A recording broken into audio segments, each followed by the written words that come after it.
দিদি আজ কিসের পাতুরি বানিয়েছো? পাতুরি নয়, তবে কলা পাতার মোড়ে বানালাম আজ ছানার ভাপা সন্দেশ।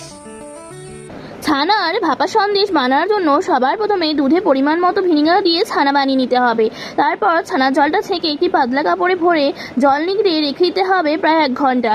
এইবার কেটে রাখা কলা পাতাগুলোকে চাটুতে দিয়ে সেঁকে নিতে হবে এপিড ওপিড। তারপর ছানাটা ভালো করে মেখে তাতে পরিমাণ মতো চিনি গুঁড়ো, এলাচ গুঁড়ো, 1 সিপি মতো রোজ ওয়াটার দিয়ে খুব ভালো করে ছানাটাকে দোলে দোলে মসৃণ করে নিতে হবে। এইবার ছানা থেকে একটু একটু করে নিয়ে চৌকো শেপ করে নিতে হবে। তারপর কলা পাতায় ওই চৌকো শেপে ছানাটা দিয়ে তাতে একটি কাজু বাদাম আর ওপর থেকে একটু কেশর দিতে হবে। এরপর কলা পাতাকে খুব ভালো করে মুড়ে বেঁধে নিতে হবে। এইভাবে সবগুলোকে বেঁধে দিতে হবে।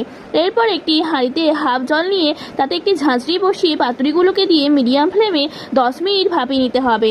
এরপর 30 মিনিট স্ট্যান্ডিং টাইমে রাখলেই রেডি ছানার ভাপা সন্দেশ।